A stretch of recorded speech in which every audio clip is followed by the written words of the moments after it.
শুরু করছি অনুষ্ঠানে হাজির প্রশান্ত ভট্টাচার্য আপনাদের সামনে বাস্তু এবং জন্ম তারিখ নিয়ে আলোচনা করার অনুষ্ঠানে। আজকের অনুষ্ঠান আপনারা দেখছেন সরাসরি, তার মানে আপনারা চাইলে প্রয়োজন মনে করলে বাস্তুগত কোনো বিষয় নিয়ে যদি কিছু কোশ্চেন থাকে ফোন করে জানতে পারেন, কোনো যদি মনে করেন কিছু ধারণা পাওয়ার প্রয়োজন ফোন করে নিতে পারেন, যদি কেউ মনে করেন কারোর জন্ম তারিখ নিয়ে কোনো সমস্যা আছে সেটা নিয়ে আলোচনা করার প্রয়োজন সেখানেও আপনি সব প্রয়োজন মতন ফোন করে নিতে পারেন। আজকের অনুষ্ঠানটা আমি শুরু করছি, অন্যান্য দিন যেমন বিভিন্ন বিষয় নিয়ে আলোচনা করা শুরু করি, আজকে আমি অনুষ্ঠানটা শুরু করছি বাস্তু কেন্দ্রিক কিছু আলোচনা নিয়ে। তার আগে বলে নিই, বাস্তুর যে বিষয়টা, আমার অনুষ্ঠানের শিরোনাম আপনারা জানেন, বাস্তুর আশীর্বাদ। আমরা প্রত্যেকটা মানুষ জীবনে বিভিন্ন সেক্টরে, একটি পরিবারে যে কজন মেম্বার রয়েছে, কেউ পড়াশুনো করছে, কেউ চাকরি বাকরি করছে, কেউ ব্যবসা করেন, কোনো গৃহিণী ঘর সংসার চালাচ্ছেন, কারোর বাড়িতে কোনো মেয়ের বিয়ের চেষ্টা চলছে। এই যে প্রত্যেকটি আলাদা আলাদা সেক্টর, প্রত্যেকটা সেক্টরে আমরা চাই পারফেক্ট একটা ডেভেলপমেন্ট, ঠিক সময়ে ঠিক কাজগুলো যেন সাকসেসফুলি আমরা অ্যাচিভ করতে পারি। এটা আমাদের একটা মূল টার্গেট প্রত্যেকটি মানুষের। এবার বাস্তব জীবনে আমরা দাঁড়িয়ে দেখতে পাই এই যে আমাদের ন্যূনতম চাহিদাগুলি, এগুলি কেউ কেউ পারফেক্টলি পেয়ে যাচ্ছি, ঠিক ঠিক সময়ে ঠিক ঠিক কাজগুলি তার সাকসেস হচ্ছে, স্যাটিসফাইড একটা আউটপুট পাওয়া যাচ্ছে। আবার কোনো কোনো মানুষ দেখি যে আমাদের পরিবারের কোনো একজনের হতে পারে বা একের অধিক অনেকের হতে পারে, ঠিক যে যে টাইমে যে যে পারফেক্ট রেসপন্সগুলি পাওয়া উচিত ছিল সেগুলো পাওয়া যাচ্ছে না। হয়তো ছেলে মেয়ের লেখাপড়াতে ভালো রেসপন্স পাওয়া যাচ্ছে না, হয়তো চাকরিতে ব্যবসাতে ভালো রোজগার পাওয়া যাচ্ছে না, প্রমোশন হচ্ছে না, বাড়িতে শরীর স্বাস্থ্য ঠিক থাকছে না, কারোর একটা বিয়ের ব্যবস্থা করা হচ্ছে, কিছুতেই ব্যাপারটা ম্যাচিওর করছে না, বা ছেলে মেয়ে পড়াশুনো কমপ্লিট করে চাকরি বাকরির চেষ্টা করছে, ম্যাচিওর করছে না। বিভিন্ন দিক থেকে ঠিক পারফেক্ট রেসপন্স আসছে না। এই যে ঘটনাগুলো ঘটছে, তারপরে আমরা কি ভাবি, যারা বিলিভ করি, আমরা অনেক ক্ষেত্রে মনে করি যে একটা গ্রহগত কিছু পরিবর্তন বা কিছু একটা ডিস্টারবেন্সের ফল। আমরা অ্যাস্ট্রোলজিক্যাল সেক্টরে যাতায়াত করি, আমরা সেখানে একটা আলোচনা করে একটা সিদ্ধান্ত উপনীত হই যে এই গ্রহগত অবস্থানটার জন্য এই জাতক বা জাতিকার এই প্রবলেম, তার রাশি লগ্ন নক্ষত্রের এই বিন্যাস, তার ফল এটা, তাকে এবার রেমেডি দিয়ে ঠিকঠাক করে ব্যালেন্স করে নেওয়া, এটা একটা পার্ট। আরেকটা পার্ট বলছে সেই যতদিনের পুরাতন এই ভারতীয় বাস্তু, আমাদের জ্যোতিষশাস্ত্র, ততদিনের পুরাতন কিন্তু আরেকটি শাস্ত্র, তার নাম হচ্ছে বাস্তু।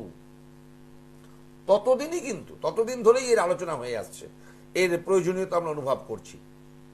বাস্তু বলছে যেখানে আপনি বসবাস করেন বা কর্ম করেন, যে সেটআপের মধ্যে, সেই সেটআপটি যদি বাস্তু নিয়ম মেনে না হয়, বাস্তু নিয়ম মানে বাস্তু একটা অ্যাডভাইস করেছে, একটা স্পেসিফিক আইডিয়া দিয়ে রেখেছে যে কোথায় কোন তত্ত্ব, মানে কোন উপাদানগুলির সঙ্গে রিলেটেড থাকা প্রয়োজন। যেমন একটা ছোট্ট এক্সাম্পল দিই, অগ্নিকোণ, বাস্তুর একটা শব্দ। বাস্তুতে আলোচনা করতে গেলে আমরা একটা শব্দ পাবো, সেটা হচ্ছে অগ্নিকোণ। এর মানেই বোঝায় এই যে কোণটি, এই যে জায়গাটি, এখানে আগুনের সঙ্গে একটা সম্পর্ক রয়েছে। আগুন একটি তত্ত্ব, জল মাটি আগুন কাঠ লোহা, এই যে তত্ত্ব, পঞ্চতত্ত্ব, তার মধ্যে আগুন তত্ত্বটির অবস্থান এর সঙ্গে লিঙ্কড। তার মানে এই জায়গায় আগুনের অবস্থান হলে সেটা বাস্তুসম্মত হবে। ঠিক এইরকম প্রত্যেকটি সেক্টর একটা করে নোটিং করা রয়েছে, কোথায় কোনটা হওয়া উচিত। যদি না হয়, না হয় তার বিপরীত ধর্মী কিছু একটা ওখানে প্লেসমেন্ট হয়ে গেল, যেমন এই যে অগ্নিকোণটা বললাম, সরি, এই জায়গাতে অগ্নির প্রয়োজন, সেটা যদি থাকে তাহলে একটা প্রপার রেসপন্স পাওয়া যাবে, নতুবা পাবো না। এবার সেখানে কি হলো, ধরে নেওয়া যাক ওখানে আগুনটা নেই, ওখানে একটা প্লেন রুম, ঘর, কিছু স্টোর রুম করা রয়েছে, তার রিয়াকশন একরকম, মানে আগুনের যে বেনিফিট সেটা এই পরিবার পাবে না, এই বাস্তুকে যারা ব্যবহার করছে তারা পাবে না। কিন্তু কোনো কারণে, না জানার কারণে হোক বা গুরুত্ব দিইনি সেই কারণে হোক, ওখানে আগুনের অপোজিট তত্ত্ব কি, তার ডিস্ট্রাকটিভ এলিমেন্ট কি, তাকে ক্ষতি করে কোন তত্ত্ব, জল তত্ত্ব। জল আগুনকে নিভিয়ে দেয়, অফ করে দেয়, ড্রাই করে দেয়। এবার ওখানে একটা জলের অবস্থান করেছেন কেউ, সেটা টিউবওয়েল হতে পারে, পাতকুয়ো হতে পারে, সেটা একটা চৌবাচ্চা হতে পারে, সেখানে বাথরুম টয়লেট হতে পারে, মানে তার উপাদানটা কি, জল। তাহলে সে কি করলো, নেগেটিভ একটা প্রডিউস করলো এনার্জি, যার ফলে আগুন থাকতে আমি যে বেনিফিটটা ওখানে পেতাম সেটা মারাত্মক খারাপ কন্ডিশনে চলে গেল। এক হচ্ছে আমি ওখানে আগুন অ্যাপ্লাই করিনি, একরকম নেগেটিভ নয়, প্রপার রেসপন্স পাবো না। কিন্তু যদি আমি আগুনের অপোজিট তত্ত্বটা দিই তাহলে কিন্তু নেগেটিভ রেসপন্স ক্রিয়েট করলো। মানে জল আগুনকে ডিস্ট্রয় করলে যা হবে আমার বাস্তব জীবনে দাঁড়িয়ে সেটা ফিল করব। আসছে আলোচনায়। হ্যালো। হ্যালো, নমস্কার। নমস্কার, কে বলছেন কাইন্ডলি? আমি নদিয়া থেকে বলছি। আচ্ছা, কে বলছেন? আমার নাম প্রীতম বিশ্বাস। আচ্ছা, কি বিষয়ে, কার বিষয়ে কথা বলবো দাদা? নিজের সম্পর্কে। নিজের সম্পর্কে? হ্যাঁ, নিজের। আচ্ছা, ডেট অফ বার্থটা কাইন্ডলি বলুন একটু। 7ই সেপ্টেম্বর 1991। 91। টাইমটা দাদা? টাইম হচ্ছে সকাল 11টা 28 মিনিট। কোথায় এটা? নদিয়া। নদিয়া। নদিয়ার কোন জায়গায়? নদিয়া কৃষ্ণনগর। কৃষ্ণনগর। আচ্ছা আচ্ছা, একটু ধরুন।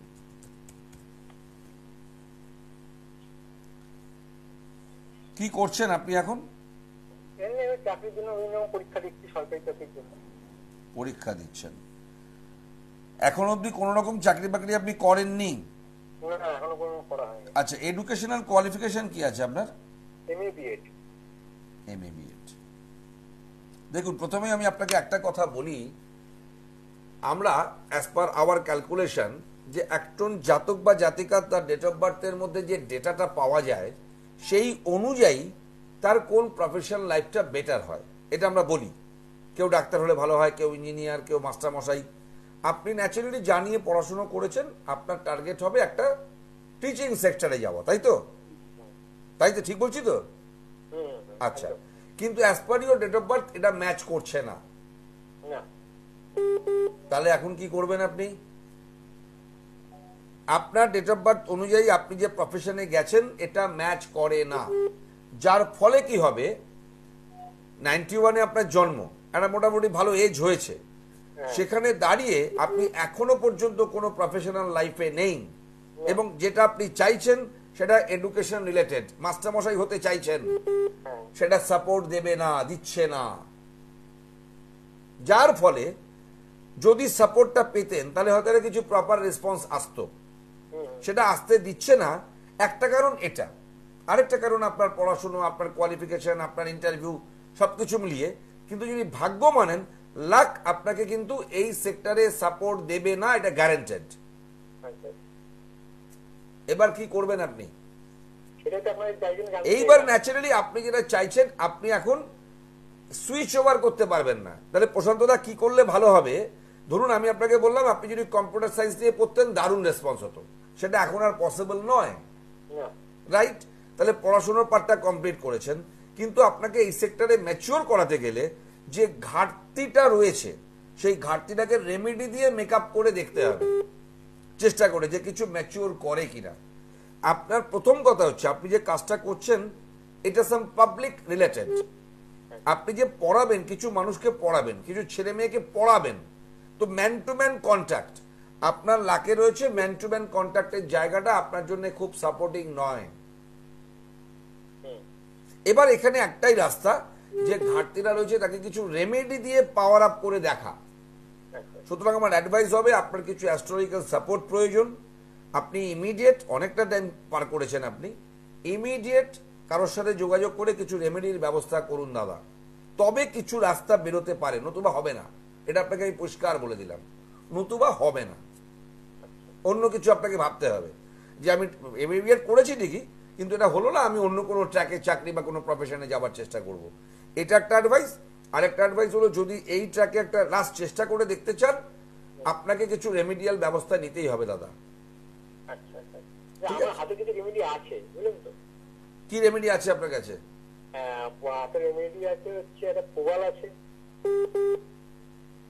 বলুন, শুনছি আমি।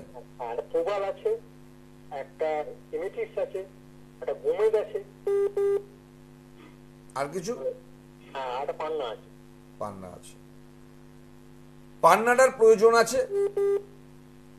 গোমেদটা 50-50, এমিথিস্টের প্রয়োজন নেই।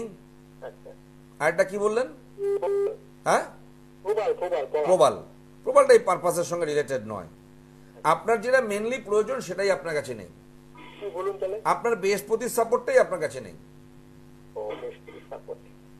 আপনি তো ইকোনমিক সেক্টরে যেতে চাইছেন, হ্যাঁ রেসপন্স তো ওখান থেকে পেতে চাইছেন, তার সাপোর্টটা নেই। যাই হোক, আমি কিন্তু আপনাকে এখান থেকে অ্যাডভাইস করছি না যে আপনি বৃহস্পতি সাপোর্ট নিন, আরো ডিটেলে দেখতে হবে। এটা 1 সেকেন্ডের একটা অ্যাডভাইস, যেটা লাগবে বলে দিলাম, যেটা লাগবে না সেটাও বললাম। কিন্তু আরো অথেন্টিক ভাবে জানতে গেলে আরেকটু ডিটেলে বসে আলোচনা করে আপনাকে আমি অ্যাডভাইস করতে পারবো যে আপনার কোন রেমেডিটার প্রয়োজন। সবচেয়ে বেশি যেটা প্রয়োজন সেটা হচ্ছে আপনার ম্যান টু ম্যান কন্ট্যাক্টের জায়গাটা দুর্বল, ওই জায়গাটা আপনাকে পাওয়ার আপ করাতে হবে। আপনি ভালো করে খেয়াল করে দেখবেন, ধরুন আপনি কারোর জন্য কিছু ভালো করলেন, আপনি সেখান থেকে রিটার্ন ভালো রেসপন্স পাবেন না, হচ্ছে না। ওটা মেন কারণ। ওটা অন্য রেমেডি দিয়ে ঠিকঠাক করতে হবে দাদা। সুতরাং একটু ডিটেলে দেখতে হবে। চাইলে অনলাইনে কন্ট্যাক্ট করুন বা ফিজিক্যালি এসে কন্ট্যাক্ট করুন, আশা করি আপনার জন্য কিছু করতে পারবো। কেমন? ওকে, ভালো থাকুন। যাই হোক, এখন এটা এখানে যদিও বলাটা উচিত নয়, আমি আগেও বলেছি আবারও বলছি, অ্যাজ এ পেশেন্ট একজন রুগী বলতে পারেন যে প্রশান্তদা আমার পেটে ব্যথা, কিন্তু পেটে ব্যথার কারণটা যদি স্টমাক হয়, সেখানে লিভারের ওষুধ অ্যাপ্লাই করলে কিন্তু কোনো কাজ হবে না। হ্যালো হ্যালো হ্যালো, হ্যাঁ নমস্কার, কে বলছেন? হ্যাঁ নমস্কার, আমি দমদম থেকে বলছি। কে বলছেন দাদা? কালীচরণ সরকার। আচ্ছা, কার বিষয়ে? আপনার বিষয়ে? না না, মেয়ে মেয়ে মেয়ের ব্যাপারে। মেয়ে ডেট অফ বার্থটা কাইন্ডলি 2001। আরেকবার বলুন। বলুন 11/2001। 11/2001। সময়টা দাদা? সকাল 10টা। কোথায় এটা? এটা কলকাতাতে, দমদমে। দমদম। আচ্ছা, একটু ধরুন।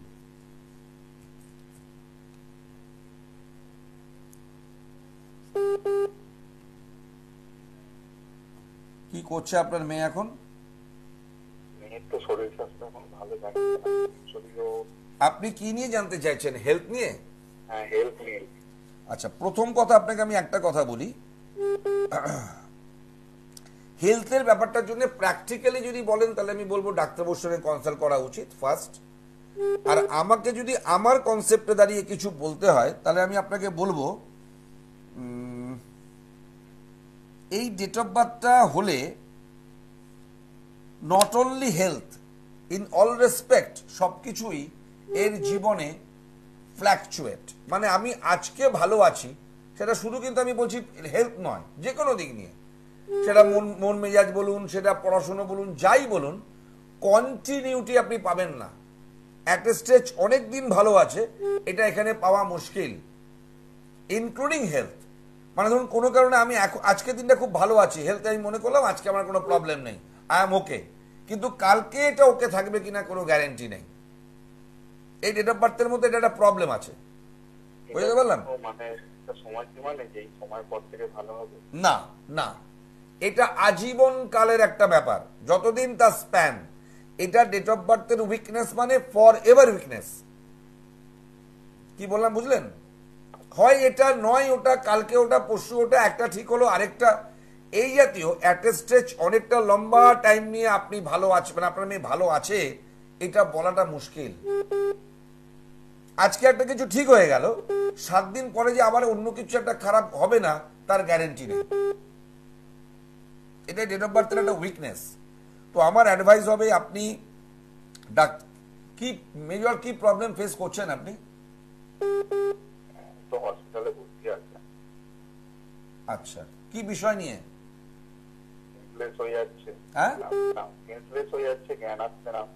আচ্ছা আচ্ছা, দেখুন প্রথমত তো আমি আপনাকে অ্যাডভাইস করবো, এটা পুরোপুরি ডাক্তারবাবুদের হাতে, তাদের সঙ্গে একদম মানে খুব জোরদার একটা কনসাল্ট রাখুন, তাদের সঙ্গে যোগাযোগ রাখুন। আর এখানে ডাক্তার বলেছে কিছু করতে হবে না, ওকে ইমিডিয়েটলি এখন ভেতরে ট্রান্সফার করা হচ্ছে। রাইট, আমি আপনাকে বললাম যে এটা আজীবনকাল। আপনি আবার জানতে চেয়েছেন এটা কদিনের জন্য। ধরুন রেকটিফাই হয়ে গেল, এটা আমি আপনাকে আমার ব্যক্তিগত মতামত দিচ্ছি, রেকটিফাই হয়ে গেল, সুস্থ হয়ে গেল, কিন্তু এরকম কোনো ভাবার কারণ নেই যে আপনার মেয়ে আবার ভুগবে না। এই ভোগান্তিটা তার ডেট অফ বার্থের মধ্যে কিন্তু রয়েছে পার্মানেন্টলি। আমার তরফ থেকে কোনো রেমেডি নেই দাদা, আমার তরফ থেকে রেমেডি নেই। আমি আপনাকে এটুকু জানাতে পারলাম যে এটা এই প্রবলেমটা তার রয়েছে, এই প্রবলেমটা আপনাকে ডাক্তারের সঙ্গে কনসাল্ট করে ঠিক করে নিতে হবে। হ্যালো হ্যালো, যাই হোক, আপনার লাইনটা কেটে গেছে, আপনি একটু শুনে নিন। আমার অ্যাডভাইস হবে, আমার তরফ থেকে কোনো রেমেডি আপনাকে আমি এখানে দিতে পারছি না। আমি আপনাকে বিষয়টা জানালাম, ডাক্তারবাবুর সঙ্গে কাইন্ডলি কনসাল্ট করুন ভালোভাবে। হ্যালো। হ্যালো, নমস্কার দাদা। নমস্কার, কে বলছেন? আমি রামপুর থেকে বলছি। কার বিষয়ে কথা বলবো? আমার ছেলের বিষয়ে। ছেলে ডেট অফ বার্থটা বলুন। 8/6/2007। 2007 না 5 কি বলছেন? 7 7। আচ্ছা, সময়টা বলুন। 2:55 দুপুর। 2:55 দুপুরবেলা। কোথায়? রামপুরহাট? রামপুরহাট। সাঁইথিয়া জন্মটা স্থান হচ্ছে সাঁইথিয়া। সাঁইথিয়া। আচ্ছা, একটু ধরুন। 2007। কি জানতে চাইছেন? আমি ছেলে পড়াশোনার ব্যাপারে জানতে চাইছি। কি পড়ছে আপনার ছেলে? আমার মাধ্যমিক পাস করেছে, তবে কেমন কেমন পাস রেজাল্ট করেছে কেমন? ওই থেকে হায়ার সেকেন্ডারি ডিভিশন হয়েছে। হ্যাঁ, higher secondary high secondary division হয়েছে। কি নিয়ে পড়ছে এখন? আর্টস নিয়ে পড়ছে। আর্টস নিয়ে পড়ছে। হ্যাঁ। আর্টস নিয়ে পড়ছে। বলুন কি জানতে চাইছেন, বলুন তো আমায়। ওর পড়াশোনাটা কেমন হবে? পড়াশুনোটা শুনুন, আমি একটা কথা আপনাকে বলি। পড়াশুনোটা কেমন হবে তার থেকেও বড় কথা হচ্ছে আপনার ছেলের, মানে আমরা মনে করি একটা মানুষের জীবনের যে উন্নতিটা সেটা নির্ভর করে দুটো জিনিসের ওপর। একটা হচ্ছে আমার পার্সোনাল কর্ম, আমি কাজকর্ম কেমন করছি, আমি পড়াশোনাতে ফাঁকি দিচ্ছি না ঠিকঠাক পড়াশোনা করছি, এটা একটা দিক।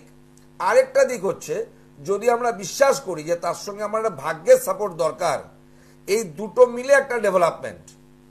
এই যে আপনার ছেলে হাই সেকেন্ড ডিভিশন পেল, as per date of birth ও কিন্তু ফার্স্ট ডিভিশন পাওয়ার যোগ্যতা রাখে। কি বললাম বুঝেছেন আমার কথা? ওর কোয়ালিটি যা, ওর যা পার্সোনাল ক্যাপাসিটি, ও ফার্স্ট ডিভিশন পাওয়ার যোগ্যতা রাখে, কিন্তু পেলো হাই সেকেন্ড ডিভিশন। এটাই এই ডেট অফ বার্থের প্রবলেম। মানে ও যতটা নিজের মানে কর্মক্ষমতা অ্যাপ্লাই করুক না কেন, লাক ওকে ম্যাক্সিমাম ডেভেলপমেন্টটা দিতে চাইবে না। কি বললাম বুঝতে পেরেছেন? সুতরাং আমি যদি দেখি যে আমি 10-এর মধ্যে 6 পাচ্ছি, আমার অ্যাপ্লিকেশনটা আরো বাড়াতে হবে, তবে আমি 8 পাবো। আমার যোগ্যতার ওই 8 পাওয়া উচিত, কিন্তু আমি 8 পাচ্ছি না, আমার লাক আমার পেতে দিচ্ছে না, আমাকে 2 মাইনাস করে দিচ্ছে। তাহলে আমি যে জোরালোভাবে অ্যাপ্লাইটা করেছিলাম সেটাকে আরো বাড়াতে হবে, তবে আমি 2 বাড়িয়ে 8 পাবো। কারণ লাক আমাকে বলেছে তোমাকে 2 কম দেবো ভাই, 10 আমি পাবো না, কিন্তু 8 যাতে পাই তার জন্য আমাকে বেশি করে পরিশ্রমটা করতে হবে। তবে আপনার ছেলে জীবনে দাঁড়াতে পারবে, কারণ লাক ফেভার করে পারবে না। ওকে জীবনে যা কিছু করতে হবে ওর যোগ্যতায় করতে হবে। 1 2 আপনার ছেলের মধ্যে আরেকটা প্রবলেম আছে। প্রবলেমটা হচ্ছে চট করে একটা বদনামের ভাগিদার হওয়ার। মানে আমি যে অন্যায়টা করিনি, কিন্তু আমি অন্যায় দোষী হয়ে গেলাম। বুঝতে পারলেন? এই দুটো জায়গা আপনার ছেলের একটু উইক। ধরুন 4 বন্ধু মিলে একটা ভুল কাজ করেছি, 3 বন্ধু শাস্তি পেল না, মুকুব, আপনার ছেলের কপালেই শাস্তিটা জুটলো। এইটা একটা ভাগ্যের মার। এই দুটোর কম্বিনেশন ডেট অফ বার্থের মধ্যে রয়েছে। এটাকে যদি পারেন একটু ব্যালেন্স করে দিন। আর ও যে লেবারটা দেয়, ও যে পড়াশোনার প্রতি যে অ্যাটেনশনটা দেয়, এটাকে আরো জোরালোভাবে অ্যাপ্লাই করতে হবে, তবে লাইফে একটা ভালো স্ট্যান্ড করতে পারবো, নতুবা পারবো না।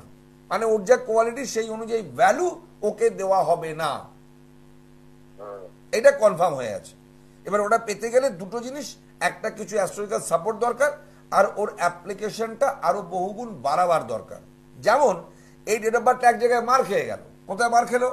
এই ডেট অফ বার্থটা সায়েন্স নিয়ে পড়বার ডেট অফ বার্থ, এটা আর্টস নিয়ে পড়া ডেট অফ বার্থ নয়। এই ছেলেটির ইঞ্জিনিয়ার হওয়া উচিত, কিন্তু হলো না, ভাগ্যের মার। কি বললাম বুঝলেন? রাইট। এই প্রবলেমগুলো ডেট অফ বার্থের মধ্যে রয়েছে। এই ডেট অফ বার্থটা চোখ বন্ধ করে ওর সায়েন্স নিয়ে পড়া উচিত, ওর ইঞ্জিনিয়ার হওয়া উচিত, তবে লাইফে একটা স্ট্যান্ড পজিশন। কিন্তু পাবে না। এই ভুলটা কিন্তু ওর নয়, আপনার নয়, এটা ভাগ্য ঠিক করে রেখেছে, এটাই হবে। তো পরবর্তীকালে যদি মনে করেন এগুলো আর হওয়া উচিত নয়, আটকাতে চান, তাহলে দুটো জিনিস। এক, কিছু অ্যাডভাইস নিন কারোর থেকে, কি করতে হবে, আমার মতন কারোর থেকে অ্যাডভাইস নিন। আরেকটা হচ্ছে ওর অ্যাপ্লাইটা আরো প্রবলভাবে অ্যাপ্লাই করতে হবে, ওখানে কোনো ঘাটতি থাকলে চলবে না। তবে জীবনে একটা জায়গা পাবো, নতুবা পাবে না। ওর বয়স যখন 50 হবে তখন মনে হবে যে আমার এতগুলো গুণ ছিল, কোনো কাজে লাগলো না। বুঝতে পেরেছি? রাইট, এটাকে একটু মাথা ঘামিয়ে কাজে লাগান, তাহলে আপনিও ভালো থাকতে পারবেন, আপনার ছেলেও ভালো থাকতে পারবে। ঠিক আছে, নমস্কার। নমস্কার। যাই হোক, এই যে ফোনগুলো, এক একটা ফোন মানে এক একটা এক্সাম্পল। আমি বারবার এটা বলি, যারা ফোন করেন, বহু মানুষ চেষ্টা করেন ছোট্ট সময়ের অনুষ্ঠান, দু একজন ফোন পান, বাকিরা পান না। খালি একটা এক্সাম্পল যে প্রশান্তদা কি করে, কিভাবে কাজ করে, কি কি হয় এখানে, কি হতে পারে আপনি যদি যোগাযোগ করেন, লেখাপড়া, চাকরি বাকরি, মানে একটা জীবনটাকে সুন্দর করে কি করে চালাবো। আমি একটা অ্যাচিভমেন্ট চাইছি, সাকসেস চাইছি, পাচ্ছি না। সেটা পড়াশোনায় হতে পারে, সাংসারিক জীবনে হতে পারে, রোজগারের জীবনে হতে পারে, যে কোনো দিকে তাকে ঠিক ট্র্যাকে এনে গাড়িটাকে ঠিকঠাক মতন সাকসেসের সঙ্গে চালিয়ে যাওয়া। এটা করতে গিয়ে আমি কি করি, দুটো জিনিসকে ফলো করি। একটা, এই মানুষটির জন্ম তারিখ কি বলছে, সেখানে কোনো ব্যারিকেড, প্রতিবন্ধকতা আছে কিনা তাকে দূর করা রেমেডি দিয়ে। আরেকটা হচ্ছে বাস্তুর প্রভাব। এই যে আমি 3টে ফোন ধরলাম আজকে, আমি যখন পার্সোনালি এদের সঙ্গে কথা বলবো, আমি কিন্তু এদের থেকে একটা চাইবো যে আপনাদের বাস্তুটাও একবার দেখার প্রয়োজন। শুধুমাত্র ডেট অফ বার্থটাকে ঠিক করে ফেললেই, যেটা আমি অনুষ্ঠানটা শুরু করেছিলাম প্রথমে, যে সেটা রেকটিফাই হয়ে যাবে, এটা নয়, এটা কখনো নয়। ওই যে জলের জায়গাটা বলেছিলাম, ভুলটা কোথায় হয় আপনাদের একটু বলি আমি।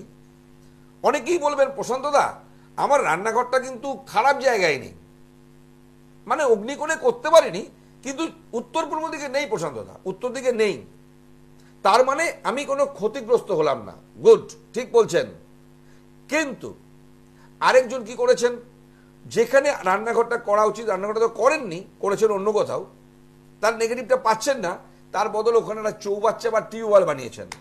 তাহলে কি হলো, ওই অগ্নিকোণের বেনিফিট কি ছিল, ইকোনমিক ডেভেলপমেন্ট।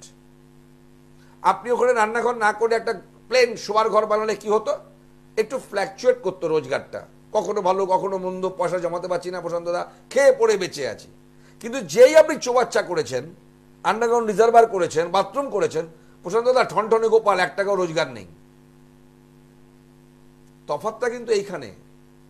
আপনি একটা মিস্টেক করেছেন, আমি ওখানে বানাইনি, তার বেনিফিট পাইনি, কিন্তু উল্টো বানিয়েছি, জল দিয়েছি আগুনের জায়গায়, সাড়ে সর্বনাশ করেছি। কিন্তু তাহলে তখন কি করব আমরা, কি করতে হবে তখন? তাহলে কি বাড়ি ছেড়ে চলে যেতে হবে, ভেঙে আবার একটা ওখানে ঘর ভেঙে আমাকে রান্নাঘর বানাতে হবে? পারবো না তো, জায়গা নেই তো আমার আর। এখন তাহলে সবার 10 কাঠা 20 কাঠা করে জমি নয়, 1.5 কাঠা 2 কাঠা 3 কাঠা 2.5 কাঠা জমি, তার মধ্যে বাড়ি, তার মধ্যে পরিবার নিয়ে বসবাস, একটু জায়গা খালি রেখেছি, বাগান করেছি। কি করব? তখন আমরা একটা দ্রব্যগুণকে কাজে লাগাই। যেমন রথযাত্রা বহু মানুষ স্থাপন করছেন। রথযাত্রা কেন? জীবনের গাড়ির চাকাটা গড়িয়ে গড়িয়ে সুন্দর করে চলে যাওয়া, উইথাউট এনি বাধা বিপত্তি। সেই বাধা বিপত্তিকে বার করে আনার দায়িত্ব কে নিতে পারে? শ্রী যন্ত্রম। কারণ আপনার বাস্তুদোষ অনুযায়ী আপনি যে পজিটিভ রেসপন্সটা পাওয়া উচিত সেটা আপনি পাচ্ছেন না, তার বদলে নেগেটিভ রেসপন্স পাচ্ছেন। সুখ, শান্তি, স্বাস্থ্য, সমৃদ্ধি ডিস্টার্ব হয়ে যাচ্ছে আপনার পরিবারে। লেখাপড়ার রেসপন্স পাচ্ছেন না, বৈবাহিক জীবনে পাচ্ছেন না, রোজগারে পাচ্ছেন না, শরীর স্বাস্থ্যে পাচ্ছেন না। আমি কোনো রোগ ঠিক করে দেওয়ার কিন্তু ক্ষমতা রাখি না। একটি ফোন হলো বলে দিয়েছি, খেয়াল করেছেন, আমার কাছে নো রেমেডি অ্যাট অল। কিন্তু যদি বাস্তুগত কোনো কারণে আমার হেলথের ডিস্টারবেন্স আছে, তাকে আমি তো ব্লক করতে পারি সেই নেগেটিভটাকে, যাতে সেই ডিস্টার্বটা না হয়। তাহলে আমি একটু ফিট থাকলাম। কে করতে পারে? শ্রী যন্ত্রম। বাস্তুদোষ কতটা আছে দেখে বিচার করে নিয়ে, বাস্তু বিচার করে তাকে স্থাপন করব। যে কোনো ভালো দিন দেখে, ভালো তিথিতে, পূর্ণিমা দেখে, যে কোনো বৃহস্পতিবার তাকে স্থাপন করব বাড়িতে। আমার যে প্রয়োজন, ব্যক্তিগত প্রয়োজন, জন্ম তারিখ অনুযায়ী রেমেডি, এই দুইয়ে মিলে ব্যক্তিগত রেমেডি এবং বাস্তুতে থাকা সেই যন্ত্রম কি দিল? বাস্তুর আশীর্বাদ দিল। দুইয়ে মিলে পারফেক্ট ডেভেলপমেন্ট। এবং আমি তাদেরকে বিশেষ করে বলি, যারা অনেক রেমেডি করলেন, হাতে রত্নের অভাব নেই, হাতে বাজুতে ভর্তি, গলায় ভর্তি, তাবিজ, মাদুলি, কবচ কি না করেছি, তারপরে প্রপার রেসপন্স পাচ্ছি না, আমি তাদেরকে বিশেষ করে বলবো একটু নজর দিন তো বাস্তুতে, দেখুন তো কি হয়। যাই হোক, সময় একদম শেষ। পরের দিন আপনাদের সঙ্গে ডিটেলে এই নিয়ে আরো লম্বা আলোচনা করব। আজকে মতো বিদায় নিই, সবাই খুব ভালো থাকুন, নমস্কার।